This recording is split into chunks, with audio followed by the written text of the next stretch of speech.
Hey everyone, welcome back to Corporate Decoder. Tonight, we are diving into Bentley Systems Incorporated's latest 8-day filing, and there is a dividend announcement that might interest you more than the usual shareholder votes. Quick note, this is not financial advice, just my take on public filings for educational purposes. The company just announced they are paying out a dividend, and we'll also look at how their shareholders recently voted on key company matters. This is a current report filed with the Securities and Exchange Commission. The SEC basically, it is for reporting major events that shareholders should know about right away.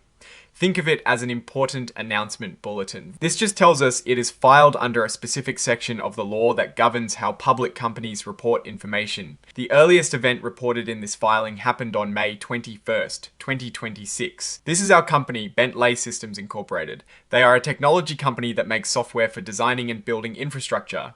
Think bridges, buildings, that sort of thing. They have a market cap of almost $10 billion and around 5,800 employees. This tells us where the company is legally incorporated. They were set up in Delaware. This is their SIN or commission file number, essentially their official badge with the SEC. And this is their IRS Employer Identification number, or EIN, their tax ID. Here is their main phone number, but we will skip the full address for now. This part shows us what kind of company stock is officially listed and traded on a stock exchange. They have Class B common stock. This is the ticker symbol everyone knows, BC. This is where BSY stock is traded. This section is all about what happened at their recent shareholder meeting.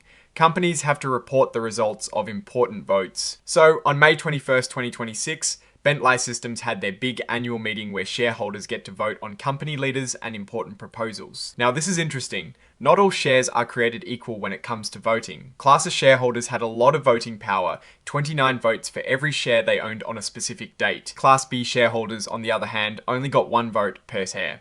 This often means that the founders or early investors who usually hold Class B shares can maintain control even if they own fewer shares overall. But in this case, even with the different voting powers, all shareholders voted together on the same issues. The first big vote was about electing the company's directors. These are the people who oversee the company. This column shows how many votes were cast in favor of each director. Here we see how many shareholders chose to withhold their vote for a particular director. This can signal some dissatisfaction. And this is important. Broker non-votes happen when a broker holds shares for a client but does not receive voting instructions. These votes generally do not count towards the outcome of the vote. Let's look at Gregory S. Bentley. He got a massive number of votes for him, 509,993,099. That is a lot of confidence from shareholders. Keith A.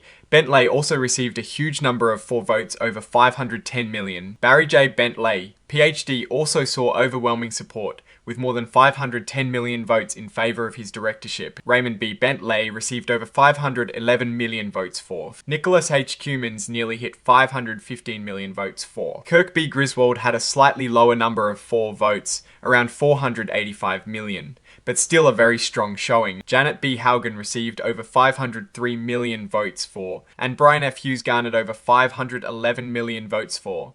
Overall, the directors running for re-election received strong support, which is a positive sign for the current leadership. Next up is proposal number 2. This is an advisory vote, meaning it is non-binding on approving the pay for the company's top executives. Shareholders get to voice their opinion on executive compensation. This is exactly what it sounds like. Shareholders are asked if they agree with how much the company is paying its top brass. The number of votes here is very high, over 532 million. This suggests shareholders are generally happy with the executive compensation packages. There were about 18.7 million votes against.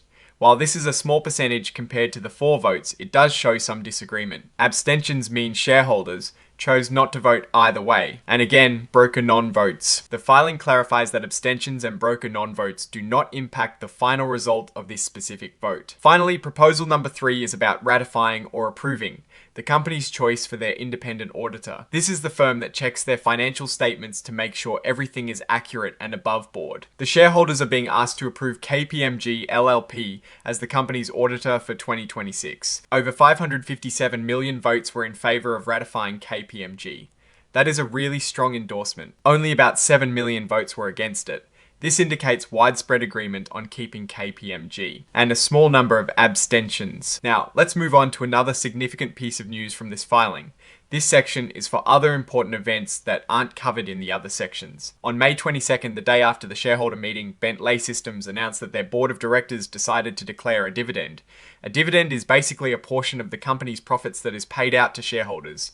This one is for 7 cents per S-share for the second quarter of 2026. This dividend will be paid out on the 11th of June to all shareholders who own stock on the 2nd of June. So, if you own BSY stock on that date, you'll get that 7-cent dividend per S-share. This is good news for investors as it means the company is returning some of its profits directly to them. This dividend is on top of the recent news that a director received a stock grant as board compensation, as reported by Stock Titan on May 26. This is the last section of the filing, usually listing any attached documents. Here they list the exhibits, which are the supporting documents. This refers to the press release that announced the dividend, and this is the official sign off by the company's authorized representative. The report itself was signed on May 26, 2026. The signature of David R. Sharman. His name is David R. Sharman, and his title is Chief Legal Officer and Secretary for Bentley Systems Incorporated. So pulling it all together, this 8K filing shows us that shareholders overwhelmingly support the current directors and are largely comfortable with executive compensation. The most notable event for many investors will be the declared dividend of 7 cents per share, indicating the company is sharing its success with its owners. This comes at a time when we're seeing varied analyst opinions, with Jim Cramer advising against the stock, while institutional investors like BlackRock and Vanguard are maintaining significant positions. The dividend, while small, is a concrete return to shareholders. A positive signal in a market that has seen some analysts express caution. My biggest concern moving forward is how the company's growth will be perceived in light of its P/E ratio of 37.5, which is quite high compared to the broader tech sector, and whether that dividend payout will be sustainable through different economic cycles. Oh, and the research tools I actually use are linked in the description. They help keep this channel going. That is my take. Stay decoded. If you found this useful, give it a like and subscribe for more. Check out the Discord in the description.